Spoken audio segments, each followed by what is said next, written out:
bagaimana kabarnya anak-anak hari ini? Alhamdulillah baik. Sebelum kita mulai pembelajaran hari ini, yang baiknya kita mulai dengan berdoa terlebih dahulu. Untuk ketua kelasnya boleh dipimpin untuk berdoa. Untuk memulai pembelajaran kita pada pagi hari ini, berdoa dipersilahkan. Berdoa selesai. Oke, baik, terima kasih. Sebelumnya, apa hari ini ada yang tidak masuk? Masuk semua, Bu. Oke, karena masuk semua, alhamdulillah. Sebelum kita masuk ke materi baru hari ini, Ibu mau tanya dulu nih, ada yang masih ingat nggak? Minggu lalu, pertemuan yang lalu kita belajar tentang apa? Kita belajar tentang campuran. Ayo, ada yang masih ingat? Saya Bu, kita belajar tentang homeostatis Bu. Iya, betul. Kita belajar tentang homeostasis ya. Nah, coba sekarang ada yang masih ingat nggak apa itu homeostasis? Saya Bu. Ya, Mbak Lisa. Homeostatis adalah mekanisme tubuh yang menjaga stabilitas lingkungan internal seperti suhu, pH, dan kadar gula darah meskipun terjadi perubahan di lingkungan eksternal. Oke, benar ya. Nah, kemudian tujuan dari homeostatis itu sendiri tuh apa? Ada yang masih ingat? Ya, Mbak Latifah. Untuk mempertahankan kondisi tubuh yang optimal agar fungsi tubuh dapat berjalan normal, Bu. Oke, benar ya. Nah, ternyata kalian masih ingat untuk materi yang lalu. Nah, karena kalian sudah paham materi yang lalu, jadi hari ini kita akan masuk ke materi baru nih. Kita akan masuk di bab 3. Ada yang tahu di bab 3 kita akan belajar apa? Belajar tekanan Bu. Ya, 100 buat Mbak Lisa. Jadi hari ini kita masuk ke bab 3 dan kita akan belajar tentang tekanan. Dan di mana tekanan itu sendiri nanti di bab 3 terbagi menjadi 3. Ada tekanan zat padat, cair, dan juga gas. Nah, untuk hari ini kita akan fokus terlebih dahulu untuk membahas mengenai tekanan zat padat. Oke, sebelum itu Ibu rasa perlu untuk menyampaikan tujuan pembelajaran hari ini, di mana hari ini kita akan belajar tentang tekanan zat padat, yang mana nanti kalian diharapkan untuk mampu mendefinisikan apa itu tekanan zat padat, kemudian apa saja besaran-besaran yang terlibat dalam penggunaan persamaan tekanan zat padat, dan juga apa saja faktor yang mempengaruhi tekanan pada zat padat itu sendiri. Nah, selanjutnya di sini Ibu sudah menyiapkan satu video. Nanti video ini akan kita cermati bersama-sama, dan di dalam video ini nanti ada beberapa pertanyaan yang nantinya kalian harus diskusikan dengan kelompok kalian masing-masing ya. Dicermati baik-baik ya anak-anak.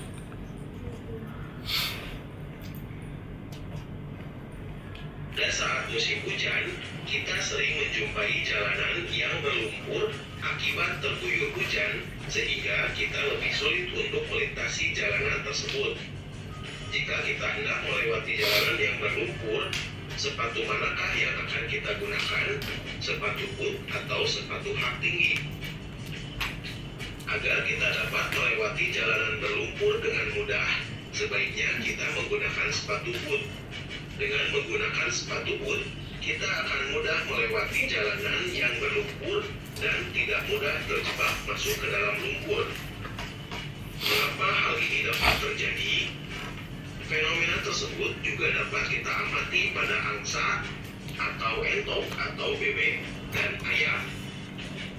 Coba kita perhatikan tempat hidup angsa dan ayam. Angsa dapat dengan mudah mencari makan di tempat yang berlumpur, misalnya di sawah, sedangkan ayam kesulitan untuk mencari makan di tempat tersebut. Mengapa angsa dapat memiliki kemampuan seperti itu? Oke, jadi berdasarkan video tadi, Ibu mau kalian mendiskusikan kenapa kita lebih mudah berjalan di jalanan yang berlumpur itu menggunakan sepatu boot dibandingkan dengan hak tinggi, atau kenapa bebek itu lebih mudah mencari makan di tempat yang berlumpur daripada ayam. Nanti kalian diskusikan mengapa hal itu bisa terjadi bersama kelompok kalian.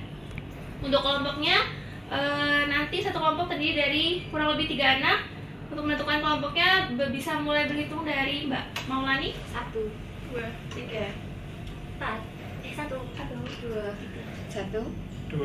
Oke, yang mendapat nomor yang sama akan menjadi satu kelompok, dan kalian bisa mulai mendiskusikannya sekarang. Ibu kasih waktu 10 menit cukup? Cukup. Oke.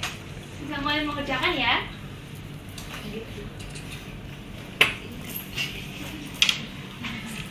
Ada kendala?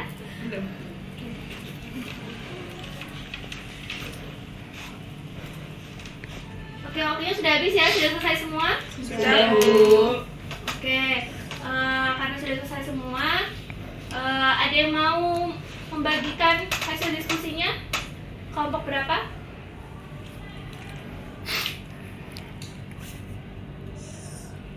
Saya, Bu. Oke, Mbak Lisa, ada kelompok berapa? Kelompok 2.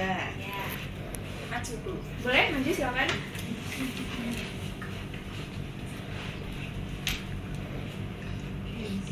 Kenalkan, kami dari kelompok 2. Jadi berdasarkan hasil diskusi kelompok kami, sepatu boot yang memudahkan kita berjalan di lumpur itu karena luas permukaan bidang sepatu boot itu lebih besar dibandingkan dengan sepatu hak tinggi. Begitupun pada kaki bebek atau angsa yang memiliki selaput dan memudahkan mencari makan di tempat yang berlumpur. Tidak seperti ayam yang tidak memiliki selaput di kaki, yang membuat ayam kesulitan jika harus mencari makan di tempat yang berlumpur. Jadi luas permukaan sepatu boot dan kaki bebek itu lebih besar, yang mempengaruhi tekanan pada tanah atau lumpurnya. Oke, silakan duduk Mbak Lisa. Mari kita beri tepuk tangan dulu untuk Mbak Lisa dan kelompok 2.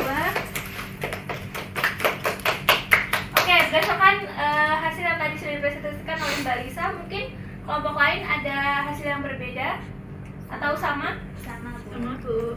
Oke, sama ya. Sama atau berbeda? Sama. Oke, sama. Jadi benar ya yang dikatakan oleh kelompok 2 tadi, yang diwakilkan oleh Mbak Lisa, bahwa mengapa kita lebih mudah untuk berjalan di jalanan yang berlumpur itu menggunakan sepatu boot daripada hak tinggi, itu karena perbedaan dari luas permukaan dua jenis sepatu tersebut, di mana sepatu boot itu memiliki luas permukaan yang lebih luas dibanding hak tinggi, dan hal tersebut menyebabkan tekanan yang diberikan untuk tanah yang dipijak itu lebih kecil dibandingkan dari hak tinggi. Nah, untuk fenomena tadi itu merupakan salah satu penerapan dari konsep tekanan zat padat, di mana yang didefinisikan sebagai besarnya gaya bekerja pada satuan luas tekan bidang zat padat. Atau secara matematis kita bisa tuliskan bahwa F itu sama P itu sama dengan F per A, di mana P itu merupakan tekanan. Ada yang tahu satuan tekanan itu apa? Pascal atau Newton per meter persegi. Kemudian ada F. F itu apa? Gaya. Gaya satuannya Newton. Newton. Kemudian ada A. Luas permukaan. Satuannya apa? Meter persegi. Nah, dari definisi tekanan zat padat itu kita tahu dari persamaan ini bahwa P atau tekanan itu berbanding lurus dengan gaya dan berbanding terbalik dari luas permukaan. Jadi ketika suatu benda dengan luas permukaannya lebih besar, itu akan memberikan tekanan yang lebih kecil, dan sebaliknya ketika A-nya atau luas permukaannya itu lebih kecil, maka akan memberikan tekanan yang lebih besar. Nah, sebagai contoh, ketika sebuah benda dengan F atau gaya itu sebesar 5000 Newton, ada dua benda. Yang pertama itu luas permukaannya 10 meter persegi, dan yang kedua itu 5 meter persegi. Nah, kita akan buktikan bahwa P itu berbanding terbalik dari A. Untuk yang pertama, untuk P yang pertama, F dibagi A, di mana F-nya berapa? 5.000 Newton. Dibagi 10 meter persegi. Maka dihasilkan 500 Newton per meter persegi. Kemudian untuk yang tekanan pada benda kedua, F per A, F-nya berapa? 5.000. Kemudian A-nya 5. dihasilkan 1.000. Newton meter persegi. Nah, dari sini kita bisa lihat ya bahwa ketika A-nya atau luas permukaannya itu lebih kecil, maka akan menghasilkan tekanan yang lebih besar. Oke. Sampai di sini ada yang ditanyakan atau tidak? Belum. Oke, karena belum ada yang ditanyakan, Ibu rasa untuk pertemuan hari ini kita cukupkan dulu sampai di sini ya. Oke, jadi minggu depan kita akan melanjutkan materi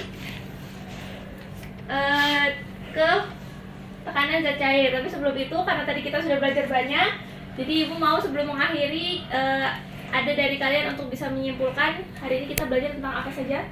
Berani? Oke, Mbak Laili. Hari ini kita sudah belajar mengenai tekanan zat padat, yaitu besarnya gaya yang bekerja pada satuan luas bidang tekan suatu zat padat, Bu. Kemudian besaran-besaran yang terlibat dalam tekanan zat padat itu ada gaya dan juga luas permukaan benda, Bu. Oke, benar ya Mbak Laili.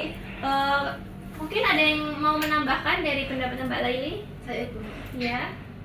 izin menambahkan, hari ini kita juga belajar bahwa luas permukaan bidang tekan itu akan memberikan pengaruh kepada tekanan yang diberikan, di mana tekanan itu berbanding terbalik dengan luas permukaan.